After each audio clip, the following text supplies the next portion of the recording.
keluarnya baju-baju yang berpotongan moden, yang ready made, baju-baju siap, yang nak tanpa pesak, tangan pun nak zip. Identiti pada baju Johor tu adalah yang berkekek, yang berpesak, yang bertulang belut. Sekali air bah, sekali pantai berubah. Saya Jamil bin Sukaimi, berumur 59 tahun, owner kepada Teluk Belanga Design.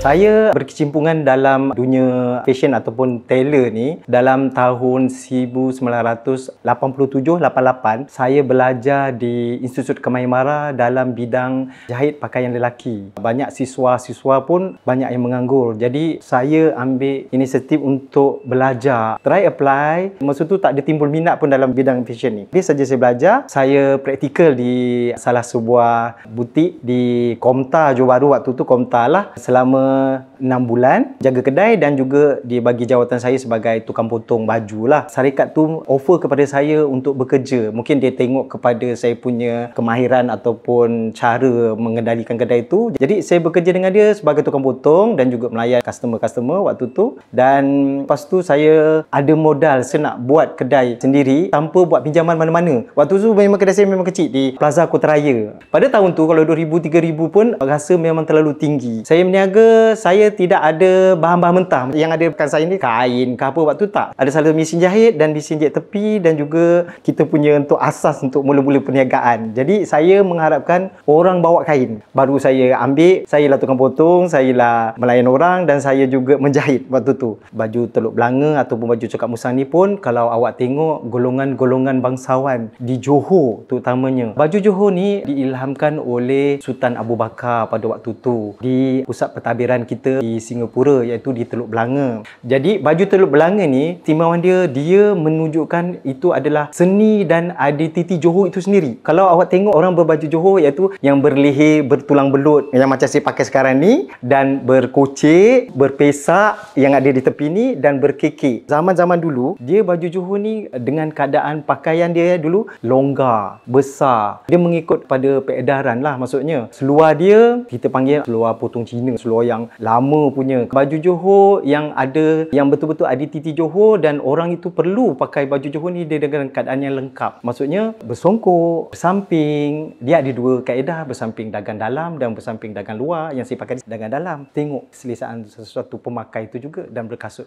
Begitu juga perempuan. Perempuan baju kurung kita panggil. Baju kurung, labuh dia bawah lutut. Baju perempuan. Kalau lelaki, aras punggung. Dia berkain. Berkain tu kita panggil berkain ombak beralun, susun belah.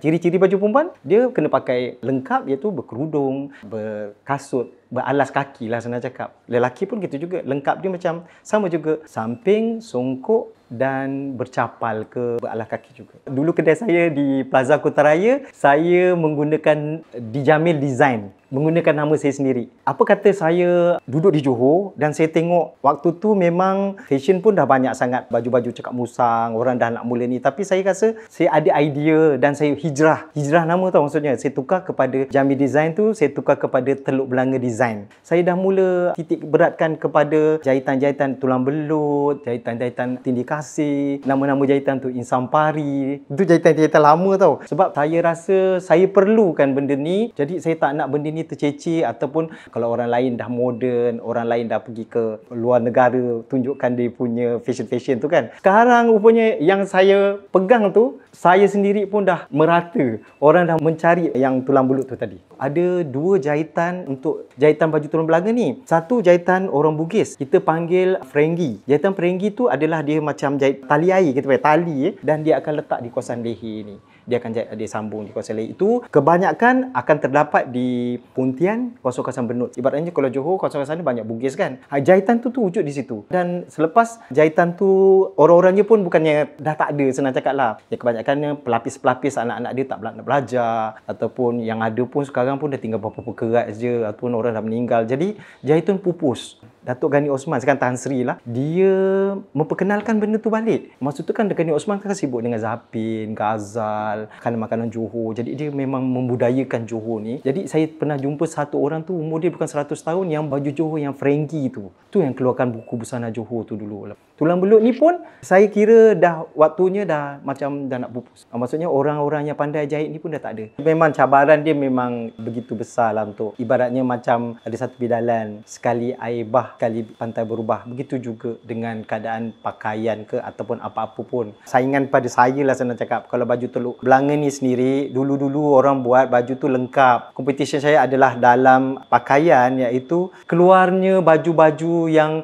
berpotongan moden, iaitu berpotongan. Saya tak akan sebut baju tu adalah baju Johor tulang belut tau, sebab potongan moden sekarang leher dia menyerupai baju Johor yang berleher bulat dan berbutang satu. Dia tidak ada berpesak, berkekek tadi. Sekarang ni cabaran kita adalah yang ready made. Yang ni lah sekarang baju-baju siap, yang itu yang berzip, dah merosakkan identiti baju tu sendiri dan juga kita punya jati diri yang kita nak sanjung ni lah. Tapi saya harap biarlah tulang belut tu sendiri biarlah dikekalkan, sebab identiti pada baju Johor tu adalah pada tulang belut tu sendiri. Mindset budak-budak sekarang, wujudnya baju Johor tu sudah lama, dan baju Johor yang sebenarnya adalah yang tadi itulah, yang berkekek, yang berpesak, yang bertulang belut. Di situ kita nampaklah yang dia orang pun kadang datang kedai saya pun buat tu baju Teluk Belanga, dan dia minta baju yang saya cakap tu tadilah, yang nak tanpa pesak, nak baju yang berzip, tangan pun nak zip, badan pun nak zip. Jadi baju tu tak melambangkan kita punya budaya kita lah yang orang Johor. Saya takut dekat situ saja. Tapi kalau dah menempah ni dengan kualiti kain, contoh kita pakai kain cotton. Cotton tu semeter pun dah berapa ringgit, ataupun linen cotton. Linen tu pun harga dah berapa ringgit, ataupun sutra tie, silk, itu pun harga dah berapa ringgit. Jadi dibandingkan dengan silk dengan harga tu, patut awak nak upah lagi. Satu baju tu dalam 300 lebih. Jadi sekarang ni pun memandangkan kita punya ekonomi tidak begitu bagus. Jadi orang akan memilih yang lebih murah lah. Makna baju Johor itu sendiri telah menunjukkan dia sendiri adalah makna baju Johor itu sendiri. Maksudnya orang yang memakai baju Johor itu sendiri, dia mesti dengan berkeadaan lengkap. Maksudnya lengkap yang saya ceritakan tadi, dengan berbaju Johor yang bertulang belut, berkocik tiga, berpesak, berkekek, bersamping dan beralas kaki. Dan begitu juga perempuan. Buat sekarang ni, cuma beza perempuan dulu-dulu, kita ni sekarang dah, zaman dah berubah. Orang perempuan pun dah pakai tudung. Jadi kita kalau nak jumpa perempuan pakai baju tulang belut, dah tak nampak sebab dia lindung tudung itu sendiri. Tapi yang kita nampak sekarang ni adalah lelaki. Kalau kerajaan telah menyuruh memakai pakaian lelaki kan, di Johor, itu pada hari Khamis ke hari Jumaat, antara dua tu saya pun tak pasti. Nanti awak cari. Lepas tu kena pakai lengkap. Kalau di Johor dulu, kalau kematian ada kod pakaian, iaitu putih bersamping hitam. Solat agama pun macam gitu, berbaju putih bersamping hitam. Dan kalau perempuan baju kurung berkain batik. Perasan tak macam tu? Itulah adalah identiti Johor itu sendiri. Untuk protokol, ada suatu majlis, contoh masuk ke istana ataupun menerima pingat, kita akan berpakaian lengkap berwarna hitam, tapi berbaju Johor. Dan awak sendiri pun tengok kan, Johor sekarang ni kalau dibandingkan, bukan saya kata negeri lain tak ada, Johor adalah pakaian yang begitu, kalau orang tengok dengan keadaan yang harmoni je pakai. Awak pun suka tengok lelaki-lelaki sini pakai segak-segak, perempuan-perempuan sini pakai cantik-cantik. Kita boleh nampak sekarang lelaki lah, senang cakap, kalau bersamping. Kalau di atas lutut, berarti orang tu masih lagi bujang. Kalau di bawah lutut, berarti orang tu dah kahwin. Begitu juga perempuan. Cara pemakaian tu menunjukkan identiti itu sendiri. Saya ada target pada diri saya, kalau saya nak jadi tukang jahit, saya nak jahit tukang jahit yang luar biasa, saya cakap. Saya tak sangka saya jadi tukang jahit luar biasa tu. Saya mula-mula sekali, saya pernah buat baju almarhum. Jadi daripada baju almarhum tu sendiri, saya dapat yang kepada anak anda yang lain. Kesinambungannya sampailah sekarang. Dan kalau pagi selebriti-selebriti, dulu nama saya tak begitu terkenal, dan apabila selebriti-selebriti ni mula pandai pakai baju Johor yang lengkap, sekarang selebriti ni pun bukan orang lain, anak-anak Johor yang duduk di luar daripada Johor. Contohnya, ada yang tinggal di London, ada tinggal di Dubai, ada tinggal di Kuala Lumpur sendiri, ingin menonjolkan identiti dia anak Johor dan pakai baju Johor. Kalau hari raya ke ataupun ada event-event tertentu, diorang pun banyak yang memakai baju saya. Saya pun tahulah, tapi saya tak naklah cerita bagusnya saya benda tu. Tak best lah, sebab memang itu adalah kepuasan sebenarnya. Saya rasa itu adalah macam satu anugerah untuk saya yang saya dapat buat baju orang-orang ternama ni. Itu saja. Jadi dari situ pertama kali saya dapat nervous juga saya sebenarnya. Nervous dan orang pertama dalam Johor saya buat baju dia. Waktu tu saya tak mengukur pun badan dia, saya takut. Jadi saya ikut ada baju contoh tu dan apabila dia pakai selesa dan seterusnya lah saya buat. Dan saya mula membuat baju menteri besar dan selepas saya buat Tan Sri Gani Osman tu untuk wedding anak dia, kesinambungan daripada menteri besar ni ke menteri besar ni sampai ke menteri besar ni, Datuk Asni, Datuk Khalid Nordin, macam tu lah, dan menteri besar yang ada sebelum-sebelum ni, macam tu cerita dia. Kita selalunya akan ambil pelatih-pelatih daripada vocational pun daripada politeknik sendiri yang mengeluarkan budak-budak graduation dalam bidang fashion. Mana yang praktikal dengan saya, sayang budaya ni saya cakap. Baju Johor ni walaupun awak nampak hanya di Johor, saya tak nak benda ni terus berkubur saya cakap. Awak harus pandai jahit yang jahitan tulang belut tu tadi, belajar walaupun dalam silibus pembelajaran dia tidak ada.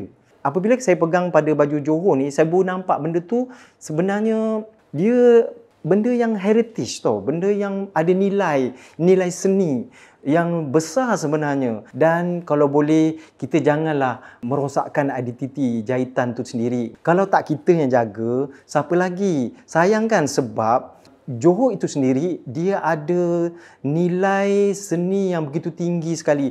Even kita kalau pergi negara-negara luar, contoh Indonesia, dia ada dia punya identiti dia sendiri. Jepun pun ada baju kimono. Kalau di Oman, dia ada satu Oman punya jahitan, iaitu jubah Oman. Memang setiap satu negara tu ada dia punya identiti. Di Korea pun ada. Di Malaysia, kalau kita cakap Malaysia, apa dia? Baju cekak musang contohlah, kita cakap baju cekak musang adalah baju kebangsaan kita. Tapi Johor ini negeri tau dik. Awak kena faham, Johor identiti dia melampaui dunia sebenarnya. Kalau awak jaga betul-betul. Golongan muda kita terpengaruh dengan Pakistan, Bangladesh, baju kurta. Itu baju kurta tu sebenarnya bukan budaya kita sebenarnya. Itu adalah pakaran orang luar yang kita agung-agungkan. Kalau boleh, bukan kita tak boleh pakai, boleh. Dia menutup aurat juga. Cuma kita nakkan golongan muda. Jadi golongan yang bawah-bawah ni macam umur belasan-belasan tahun tu tadi, biarlah kita pakai baju kita. Pergilah negeri lain di dalam Malaysia, baju Johor sendiri nampak cantik kan? Itu je. Orang ingat Teluk Belanga Design, dia adalah tukang jahit yang mengekalkan kualiti jahitan, kesenian jahitan dan mengekalkan tradisi baju Johor itu. Asal sebut Jamil Teluk Belanga, orang akan ingatkan nilai-nilai yang saya cakap tadi. Saya nak itu orang ingat saya. Baju Johor tu adalah identiti Johor. Biarlah dia letak di sini. Even kalau orang daripada negara-negara luar nak datang, kadang-kadang, cik tak ada ke cawangan-cawangan lain? Bolehkah saya dapat kat mana-mana? Awak kena datang Johor. Sebab benda tu ada di Johor. Kalau kain yang awak bawa pun saya terima, dan kalau kain daripada kedai pun saya terima, sebab saya akan bagi cadangan kepada dia. Kalau baju Johor ni, kesesuaian kain, material dia, saya menjadikan dia macam one stop. Senang, awak nak cari songkok, kita ada. Awak nak cari butang baju Johor, memang dia special. Butang Johor adalah dia sebiji, kalau orang dulu panggil sebuku garam. Dia boleh dapat di kedai saya sebab benda tu special order. Dan baju Johor yang bertulang belut, kita panggil kancing. Orang Johor panggil kancing, dia tak panggil butang. Kancing dia boleh dapat di kedai saya. Dan juga saya menjual kelengkapan macam contoh samping dan juga dulu capal lah. Sekarang ni capal saya dah kurangkan pasal orang tu pun dah meninggal. Jadi benda-benda macam tu boleh dapat di kedai saya. One stop. Bolehlah datang ke Teluk Belanga Design di Dataran Lakin, Johor Bahru. Telefon dia 07 234 1335 dan nombor saya 013 7431 1335, dan boleh menghubungi saya, WhatsApp pun boleh, telefon pun boleh. Sekarang ni pun saya dah mula untuk tempahan hari raya dan puasa kita pada bulan 2 nanti, dan jadi insya-Allah awak kena datang awal. Saya pun makin hari makin bukan makin muda, makin tua. Jadi jahit pun dah tak nampak. Jadi hantarlah awal-awal, itu saja.